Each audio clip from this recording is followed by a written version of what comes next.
We begin with a fiery matchup in Miami tonight, starring two candidates who got their start in Bay Area politics. We have live team coverage beginning with Nikole Killion in Miami with some of the top takeaways from tonight's debate. Nikole? Well, Alan, it seems one of the top candidates coming out of this debate tonight was California's own Senator Kamala Harris.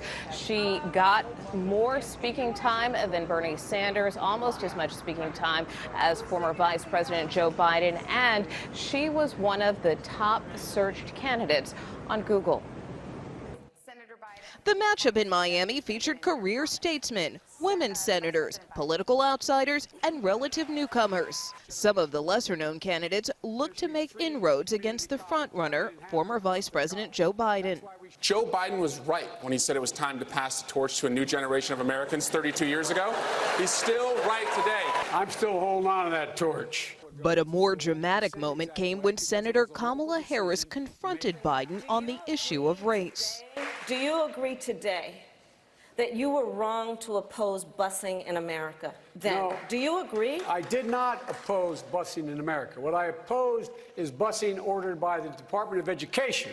There were also personal moments, like when South Bend, Indiana Mayor Pete Buttigieg expressed anguish over a recent racially charged officer-involved shooting. It's a mess, and we're hurting. And when I look into his mother's eyes, I have to face the fact that nothing that I say will bring him back.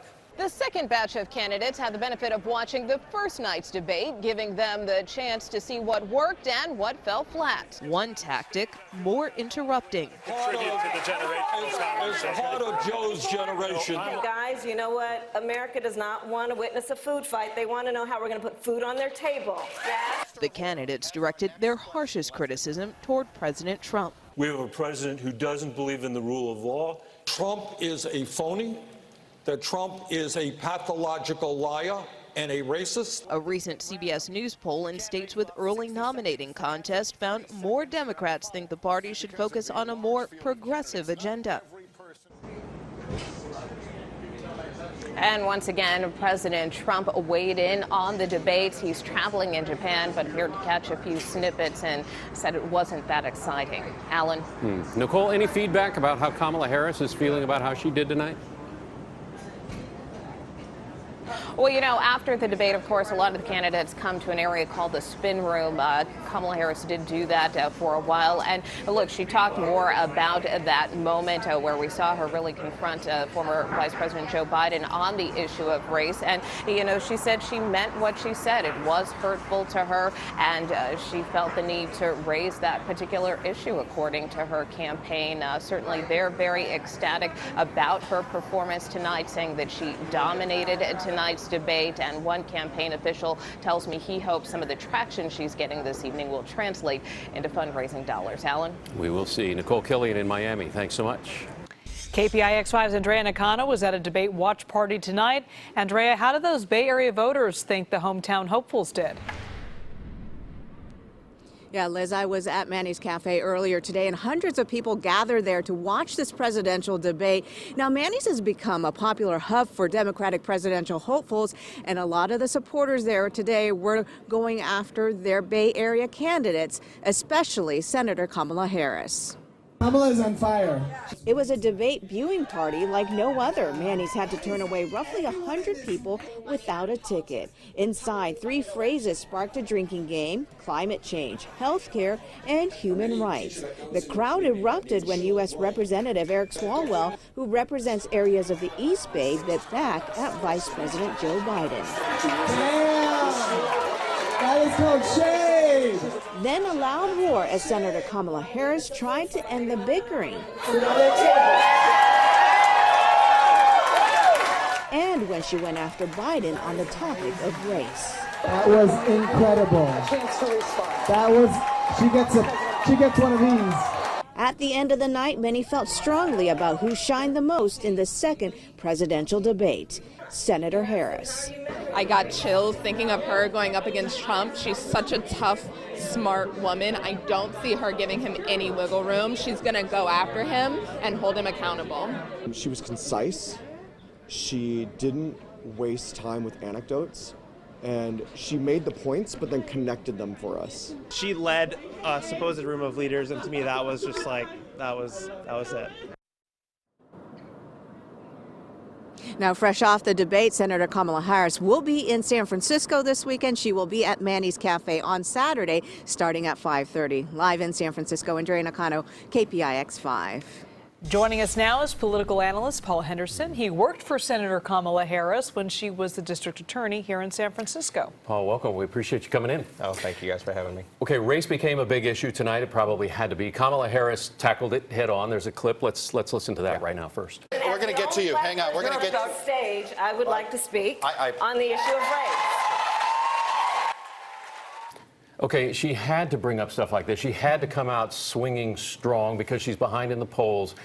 How do you think she did tonight? I think she did great. I think she broke out in the sense that people got a sense of who she was, and people that may not have been familiar with her are interested now in knowing who she is and what she's going to talk about. That race comment in particular, I for one clapped, but you know, I know that viewers want to hear complex and direct answers and complex and direct commentary on the complicated issues like immigration and the economy. Well, she called out Biden on busing. In fact, she sent out a tweet later that showed her as a little girl in the East Bay. There she is right there. Good move? I thought that was really powerful in two ways. One, this was when she took the debate over, commenting directly to one of the other candidates right there on the stage. That, before that happened, had not been taking place. And what she brought up and how she brought up with defining race and telling that personal story about segregation and her riding the bus personified and put a face on an entire voting bloc that felt marginalized by that candidate's past behavior. That was really powerful and a big blow, I think, to Biden that stung and is going to have a lasting effect.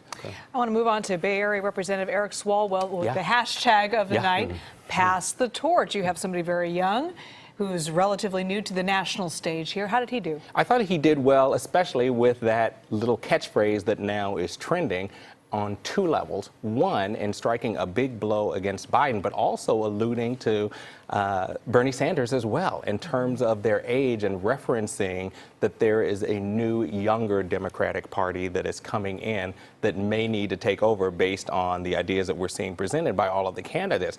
I thought that was strong of him to do and a smart move for him. Look, I think a lot of the candidates recognize that Biden coming into this race was kind of at the center of the stage, the center of attack, and there were some real blows that came towards his way, and those strongest blows came from Kamala and Eric Swalwell. And very quickly, Bernie Sanders. I mean, almost kind of an afterthought here in this conversation. Yeah, he really kind of backed down and was not aggressive, was not confrontational. I think it felt to me like he was fading back in the midst of this audience. Interesting. It didn't seem like he had, I don't want to say the energy, but not the gravitas and not the excitement that I was expecting. Exactly. And I don't know, maybe we'll see more in the future because the next round of the primaries is coming up. And, you know, like I said, I think that's going to be who's raising the most money. Yeah, we'll see where the money goes. Yes, and exactly. that's what will be left. That's what matters. All right, Paul, thank you.